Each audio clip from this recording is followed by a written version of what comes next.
The wildest ever swing in crude oil markets dragged the US benchmark WTI crude into negative territory in Monday's trade. Yesterday was a historic day for global oil markets, witnessing a futures contract for West Texas crude nosediving over 300%. Now, while oil markets are bouncing back today, but we are witnessing historic lows in general due to poor demand.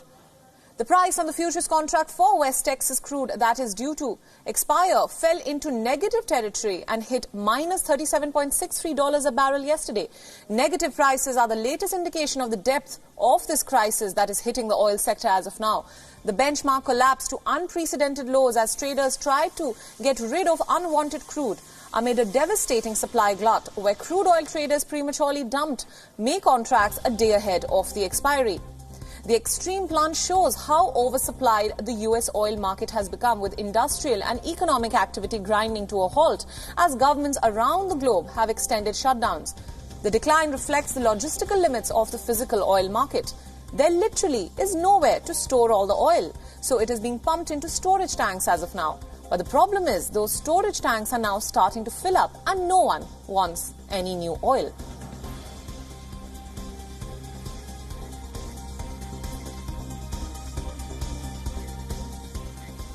And now for more insights on the global oil markets, we are being joined by Andrew KP Leung, an independent strategist from Hong Kong.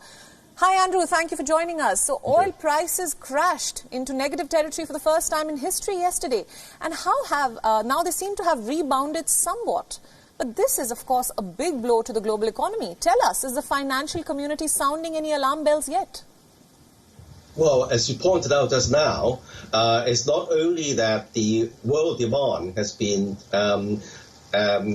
going downwards rapidly because of the coronavirus crisis, but also because the storage capacities are beginning to overflow. So nobody wants the extra oil at the moment, and that hence results in a negative kind of price of nearly $40 US per barrel negative. I mean, this is really unheard of. But of course, in the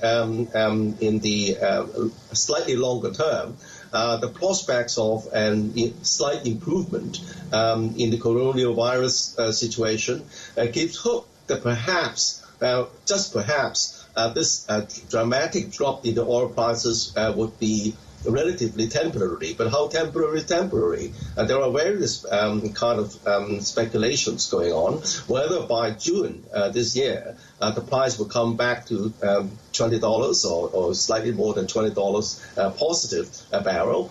That's still to be seen, because you look at the kind of coronavirus statistics around the world. In Europe, even though it's showing some signs of mitigation, but there are, with more testing, there could be more confirmed cases all around the world, particularly in the developing world. Right. But I think that also on the longer term, oil prices is unlikely to come back to its heydays. Let's face it, the biggest demand for oil is China. Not only the China's economy is slowing, but also China is changing more towards away from oil to gas and also to renewables. China accounts for the bulk of the world's increase in the use of renewables. So I think the long-term prospect for oil is no longer what it was. As the famous ex-oil minister of Saudi Arabia, Amani, long deceased, once said that the age of oil is just like the age of stone. Not for lack of stones, but then there's no more. The age of oil would end like the age of stone. So I think that there are both the short-term and the long-term considerations as far as oil prices are concerned. Right. And now you mentioned China, and China seems to be recovering from the pandemic and opening up the economy in phases. So how is the financial recovery in Hong Kong, which is, of course, a big business hub? Well, Hong Kong, I think the chief executive was just on the television just about less than an hour ago, showing that in fact, Hong Kong is now in 0 cases for the past 2 days. But then the worst is not yet over, so the kind of quarantine measures are going to be extended for another 2 weeks. But I think that no country, no city can afford to lock down indefinitely. So I think that the prospects are that things have to go back to normal eventually, but there's a question of how soon and also the kind of safeguards that need to be introduced. Right. Andrew, my final question to you. We're also hearing that many oil companies in the US may be going bankrupt because of this crisis. So what do businesses need as of now to sail through this unprecedented downturn? Well, I think that those who are betting on a dramatic spike in oil prices is going to think again, because it's unlikely to revert to the old days. As I said, both in the short term, relatively short term, the medium term, because of the coronavirus crisis, even though it's going to slow down a bit with the change of seasons, there is every possibility that the virus would come back in the winter. And then, of course, you'll talk about the Southern Hemisphere as well, Africa and Latin America. And the numbers are still very, very low. And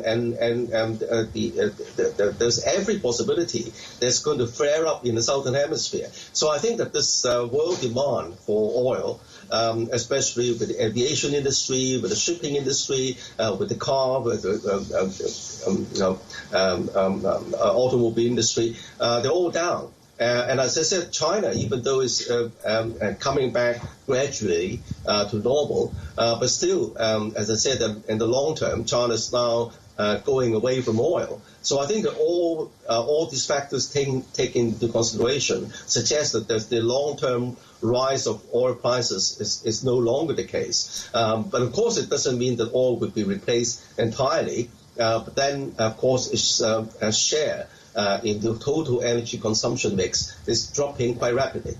All right, Andrew, thank you for your insights and thank you for joining us this morning.